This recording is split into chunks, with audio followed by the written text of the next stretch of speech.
Live from Atlanta, Georgia, these are my SEC football power rankings entering SEC Media Days. Hello, everyone. I'm Chris Phillips of SEC Unfiltered. Appreciate each and every single one of you tuning in. As always, make sure you like, subscribe, turn on notifications. Check us out via podcast or get your podcasts. You can also find us across all social media platforms as well as our website, secunfiltered.com. And as always, we are brought to you by our friends over at FANDUEL. Visit FANDUEL.com/SECU to join today and get started with $250 in bonus bets when you win your first $5 bet. Once again, that's FANDUEL.com/SECU to get $250 in bonus bets today. We're in Atlanta, Georgia for SEC Media Days, the unofficial kickoff of the 2025 college football season. And these are my power rankings as we begin the week here in Atlanta as we pull up each of my selections. Now, before we get going, first, how did I reach this conclusion? What was my process? What was my formula? And guys, firstly, head-to-head goes a long way. Now, there's other factors here, obviously, because you factor in home, away, the randomness of college football. Certainly, though, head-to-head does play a big part. But a lot of this is just my feel on the teams right now. Simply put, which teams I think are better or worse, etc. As we run through these, just the overall feel of how I view these teams at this point of the summer. These are subject to change as we get closer to the season, as we get into fall camp, as we obviously get to week one, and there will be an updated power rankings drop the week of the first games, which I would almost guarantee is going to be a little bit different than the one you are seeing or hearing or listening to as of now. So keep that in mind. With that being said, let's go ahead at number 16. I've got the Mississippi State Bulldogs. It was a toss-up at the bottom for me between Mississippi State and Kentucky. I'm going with State right now. I think there's a little bit more uncertainty, especially on the defensive side of the football. I'm excited to see what Blake Shapen is going to do. I think Booth in the backfield can be a big plus, but still not overly optimistic on Jeff Levy's team. And I think the bigger question for them, are they going to win a SEC game this season? Also, don't sleep on that opener at Southern Miss. Going to be a tough one to get the season going. Again, excited that Blake Shapen is healthy, really optimistic about what he can be, but defensively, I still have tons of questions for them. I've got State at number 16. At number 15, I just mentioned, I've got the Kentucky Wildcats. I wonder what it looks like for Zach Calzada in his second go in the SEC. Obviously played at Texas A&M before, was very up and down, mostly down, has to transfer out. He's coming from Incarnate Word. This is probably as down as we've been on Kentucky football in quite some time, really since the early days of the Mark Stoops era. I mean, you look at what they did last year, guys, just an abysmal season in Lexington. And what is the trajectory of the Mark Stoops era there in Kentucky? You know, we talked about that. That was the main storyline going into the last season is based off of how you performed last season. What was it going to look like moving forward, the future of that program? You know, again, I think Kentucky, you lose a lot defensively. It's a brand new roster from the transfer portal, so there's a lot of unknowns, a lot of uncertainties, a lot of other teams I feel much better about. For that reason, I'm going Kentucky, number 15. Number 14, I've got the Arkansas Razorbacks. Listen, love Taylon Green's game. I think he's one of the most dynamic quarterbacks in not just this conference, the entire country. He's an improviser. He can make special things happen. But, guys, who's around him? I think that's the big question we have for the Hogs. Also hearing some rumors and reports that maybe there may be an injury in the wide receiver room that even affects the depth. Again, this information is not public yet, but that is the rumor right now that I'm hearing from some folks here at SEC Media Days. So I don't know that there's a legitimate number one option at wide receiver. Certainly nobody as good as Andrew Armstrong was a season ago. Who replaces the production of a Jaquindon Jackson at the running back position? Is the offensive line actually going to hold serve? It's supposed to be the strength under Sam Pittman. Defensively, love T. Will, love Travis Williams, love Xavier Sori at the linebacker spot. But I think it's just it's a Jimmy's and Joe's issue for Arkansas, and it's just not having enough pieces, especially on the offensive side. Again, Taylon Green, will not be surprised he goes out and wins some big games for them, pulls a big upset because of his dynamic playmaking ability. But so much of it, if not all of it's going to be on him. I don't know that's a recipe for big success. And number 13, guys, I've got the Missouri Tigers. This is one, admittedly, I feel like I'm a little bit more down on Mizzou than I probably should be. But you lose basically every single starter on the offensive side. Listen, I trust Eli Drinkwitz. I trust Kirby Moore, guys. When we drop game-by-game predictions, my record prediction is probably, I would almost say definitely going to overshoot where I've got them right now in the power rankings. but I just don't know what I'm going to get from a guy like Bo Prabula. I don't know what I'm going to get in regards to replacing weapons on the outside. I think defensively, there's some nice pieces there for Mizzou, but right now, again, it's just a lot of uncertainty, a lot of unknowns. And here's the thing, too, guys, you got another workable schedule, so I'd almost guarantee you that Missouri is going to finish ahead of 13th, but right now, that's where I see them. Just a lot of unknowns for me. Tigers at number 13. At number 12, we talk about some other Tigers, the Auburn Tigers, Hugh Freeze and company. Listen, I mentioned this, a couple weeks ago, last week, even as recently as then. Auburn should be better than the 12th best team in the conference. I think talent-wise, they are better than the 12th best team in the conference. I just don't trust Hugh Freeze right now. Hugh Freeze is probably the one coach I'm the most down and out on going in the 2025 season, especially the coaches that need a big year, right? We've talked about Sam Pittman on the hot seat, Mark Stoops maybe a little bit as well, maybe Jeff Lebby if things go south. Certainly Hugh Freeze is one. He might have the hottest seat in the SEC entering this 2025 season. I like the skill set of Jackson Arnold, what it can be in that offense. Obviously, Cam Coleman, one of the best players in the SEC at the wide receiver position. Eric Singleton was a great pickup over the course of the offseason. The defense under DJ Durkin has always been really good. That Baylor game week 1 is a huge, huge tone setter. Very few teams need a win more than the Auburn Tigers in week 1. But right now, I'm very much see it mode with Auburn. I mean, we saw Hugh Freeze last year, the complete malpractice and mismanagement and mishandling of the roster. And I know nobody wants to put it on Peyton Thorne, but I just don't trust Hugh Freeze right now to put these players in the best possible position and to get it done. That's the only question. If he can sort of get out of the way and let ball players go play ball, I think Auburn's going to be fine. They're going to finish well ahead of this 12, but right now, I just got to see it. At number 11, guys, I've got the Vanderbilt Commodores. As we sit here, and Diego Pavia is actually just down the hall. The Vanderbilt Commodores are in the building today here on this Monday at SEC Media Days. Vandy is really interesting because the over-under Vegas win total, I believe, is 4.5. Vandy looking to get back to a bowl game and win a bowl game. You got a dynamic playmaker in Diego Pavia. You got a gamer, right? One of the gamers of the SEC, truly. A guy that's going to give you his blood, sweat, and tears and going to give you his all for Vanderbilt. You've got Eli Stowers, one of the best tight ends, if not the best tight end in all of college football. Cedric Alexander, the running back position. But do you have enough outside of that? Kind of guy like a junior Cheryl step up and be a big-time before you? I think defensively, actually, Vandy can be pretty salty on the defensive side. They've got some depth. But the schedule also, not that schedule plays into this, but the schedule is absolutely brutal. 6-6 for Vandy this year.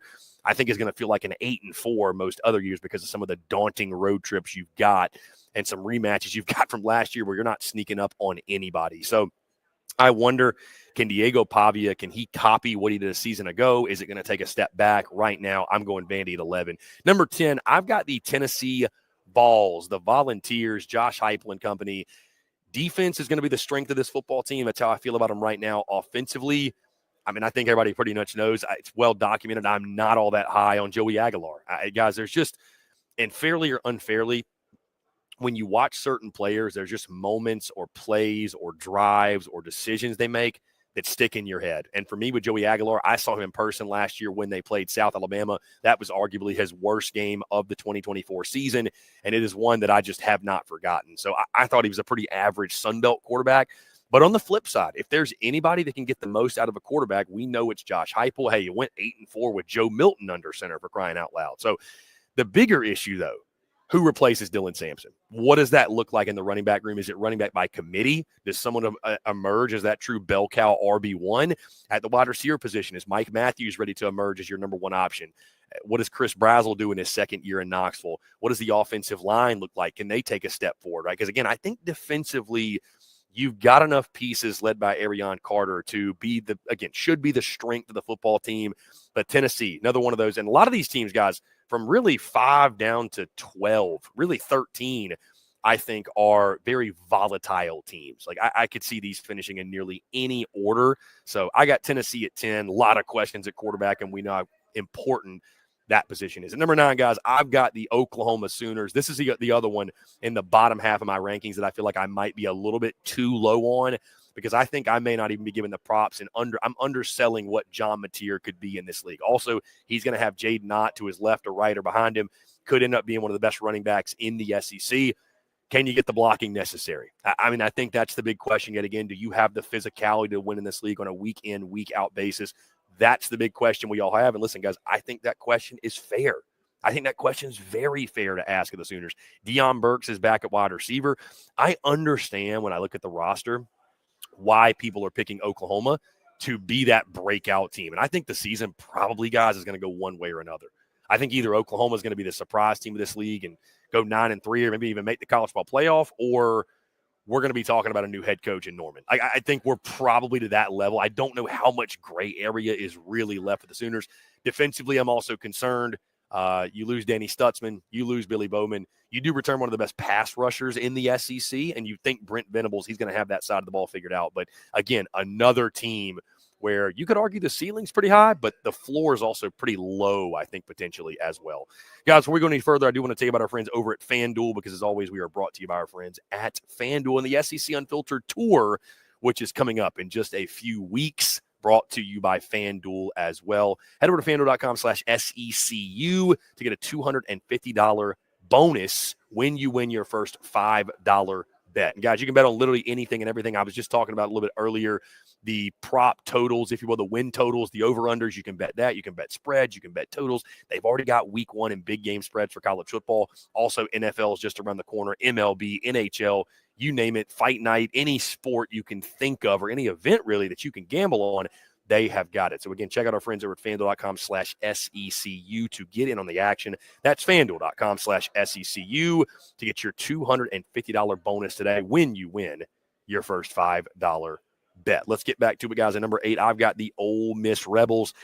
Quarterbacks to pick to click, like a lot of these teams in the top 8 that I've got.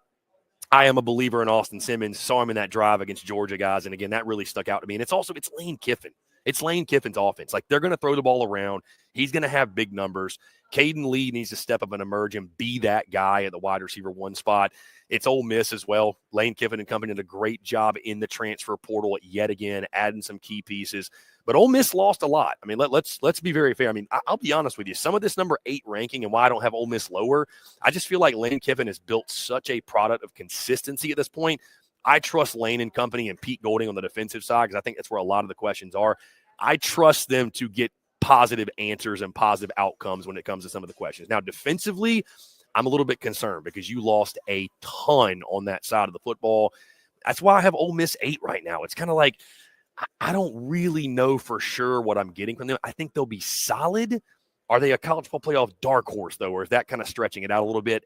That might be a bit of an overstatement to call them truly a dark horse for the playoff. We'll see, though. Ole Miss at 8. Number 7, I got the South Carolina Gamecocks. Guys, you've got one of the most dynamic players in college football at the quarterback position with Norris Sellers. The only question is, who is going to help him out this season? I think the status of Rasul Faison getting his eligibility from the NCAA is going to be massive. Is Nick Harbor ready to emerge as wide receiver 1 on the outside?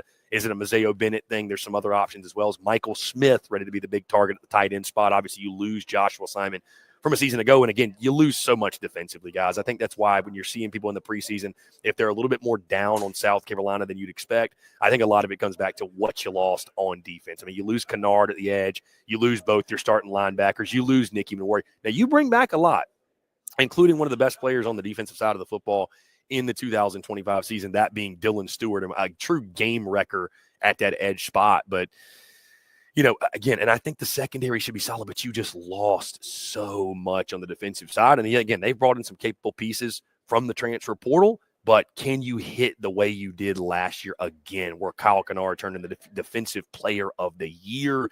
I think that's where the big questions lie. But, again, when you got a quarterback like Norris Sellers, you got a shot.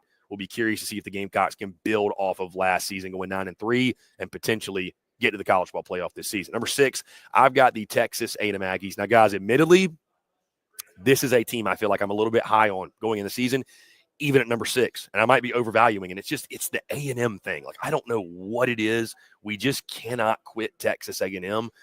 But I think one of the reasons, guys, when you look at the roster, they have the most experienced offensive line in the SEC, maybe the best offensive line in the SEC when it's all said and done. Marcel Reed, I think if he can take the next step, can be a big-time game changer. You've got Le'Veon Moss and Reuben Foster back. Now, we all know what happened off the field with Le'Veon Moss. I don't think that's going to affect anything with him, though, when it comes to the season at the end of the day. And then defensively, guys, it's Mike Elko's defense, right? And I think they're going to be really stout, really stingy. Listen, is this a team that can make the college football playoff? I think they can. I think A&M at their ceiling absolutely can. Am I expecting it? Will I be picking it? No, you're going to have to prove it to me. So at number 5, I got the Florida Gators. Again, Florida returning DJ Lagway, big-time player for them at the quarterback position. Defensively, they should be really stout in their front 7 guys. Love Jaden Ball at the running back position. Trey Wilson on the outside, and then Dallas Wilson as well. Wide receiver is going to be a lot of fun. Number 4, I've got the Alabama Crimson Tide. Huge year for Kalen DeBoer. They are my pick to click, though. I think that Kalen DeBoer and company, what they've done has been incredible this offseason in regards to building in the transfer portal. So going to be interesting to see. They are my pick to click. I think Ty Simpson is it. They've got talent everywhere else. It should be college football playoff or bust this upcoming season. Feel really good about the Tide. Again, some questions at quarterback, though. That's what the big answer right there. Number 3, I got the LSU Tigers, Garrett Nussmeier and company. Again, Garrett Nussmeier, one of the best quarterbacks, if not the best quarterback in the SEC. You got weapons everywhere. LSU invested in this program and this team through the transfer portal. Again, another one. They got the big opener at Clemson. But the pick to click for them is Garrett Nussmeier, his consistency, limiting the turnovers. I'm going LSU at number 3. Playoff should be the expectation. At number 2, I got the Georgia Bulldogs. Gunnar Stockton, again, another question. Another new signal caller, but it's Kirby Smart, and it's Georgia. And, the floor is going to be really high because of that. There's no better coach on game day or getting his team ready to play than that of Kirby Smart. Defensively, they should be really good again. Offensively, they reloaded or revamped, I should say, the wide receiver position. At running back, really excited for Nate Frazier and what he can be, but who's behind him, right? So a lot of this is benefit of the doubt with Georgia, but certainly one of the best programs in college football. They'll have to prove me otherwise before I knock them down. The pedestal, number 1, guys, I've got the Texas Longhorns. I'm a believer in Arch Manning. I think he's going to be a fantastic player. Defensively, you might have the best front 7 in college football. You've got some elite weapons on the outside. You did lose a lot, but I love Wingo at the wide receiver spot. The offensive line, I think, is going to be better than most people expect. And the running back position, you're actually healthy there this year. And again, it starts with that defense. I think the defense will be the strength again for Texas. And right now, guys, I just think they have the most talented roster in college football, and I would put them up against anyone. So Texas for me at number 1. Guys, I'd love to hear your thoughts. Do you agree? Do you disagree? How would you power rank the teams of the SEC and in the 2025 college football season? Guys, you can do it for me. Appreciate each and every single one of you tuning in. As always, make sure you like, subscribe, turn on notifications. Check us out via podcast or get your podcast. You can also find us across all social media platforms, as well as our website, secunfiltered.com. Once again, guys, appreciate each and every single one of you tuning in. Till next time, I'm Chris Phillips of SEC Unfiltered. We will catch you all on the other side.